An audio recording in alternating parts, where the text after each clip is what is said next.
All right, now we're going to shift a little bit and we'll start gearing towards more stocks related information. So when deciding exactly how much to put into the market, you need to decide on exactly how long you're gonna how long you're gonna invest into the market. So I'm gonna suggest 2 rules of thumb for the smartest ways to put money in your savings. So the first rule is, if you need money, make sure it's in cash. And I'm not talking like keep it under your mattress or anything. I'm just saying make sure you have a purse of money that can help you handle your short-term obligations. Because something that you need to remember is the stock market fluctuates. So there will be a time when you're gonna need to, say, make a down payment on something, like if you want to buy a car, or something happens to your car and you want to get a new one, or you're trying to make a house payment, and you're just a little bit short, and you know that if you sell your stocks, you'll be able to get, you invested, say, $4,000, and that's what you're missing, and you're like, you know what, I'm gonna sell my stocks. Chances are you're gonna look into your stocks and see they're down 50%. Then you sell all your stocks, now you're down $2,000 and you don't have long-term assets. So remember, guys, you don't want to be in that position where you're gonna force yourself to end up losing money on your investment. And that ties into if you have any major life decisions coming up. Like, I recently got married, but say I invested a lot of money and we needed, like $3,000 just to cover some wedding expenses. And again, look into the market, down 50%, or even worse, down 75%. Then what? I'm gonna get a quarter of what I invested, and I'm just gonna end up looking like a fool. So again, make sure you have a purse of money that will help you handle, or at least, that'll help you handle short-term obligations. Or if you have big life decisions coming, make sure you go through those life decisions, whatever you want to go with.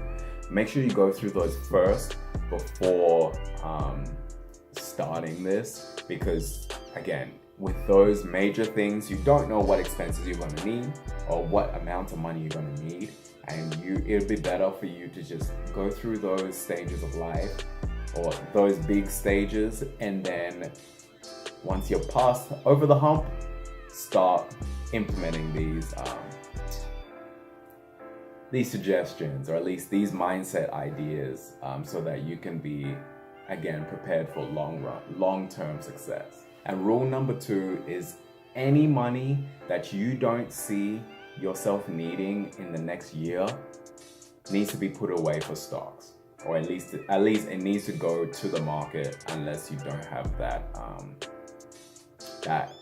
3-month salary cushion. I mean, essentially that is going to the market, so we'll call that going to the market. So your money needs to go to the market, because the money that you don't plan for, putting that aside will help you, again, protect yourself from any short-term fluctuations in the stock market.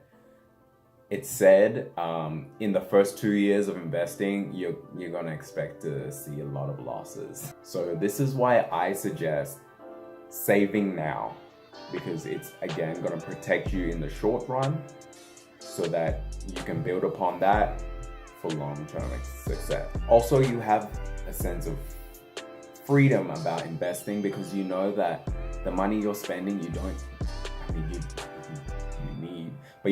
need it immediately. So you don't feel stressed about making financial decisions. You can have that comfort of knowing, you know what, this is a long-term investment. I'm seeing this for a long term, and it's not going to affect me right now. And that's just going to make things so much easier on you, because you know what, if things happen, I've already got something on the side that's going to help me through it. So basically what I would suggest is, what I'd suggest is investing with the mindset that you wouldn't even consider taking out stocks or selling the stock until it's gone through, until you've had it for at least 5 to 10 years.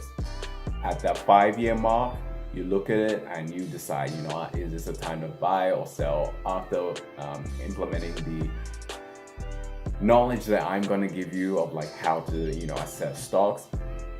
And then, you know, if you at 5 years you decide, you know what, no, I'm going to hold it for a little longer. 10 years comes about, the amount that it'll be worth from the 5 or 10 year amount, 10 year increments, is going to be so much better than what it is now, assuming you choose a great stock. And that's where I'm going to give you the basis so that you can find a great stock.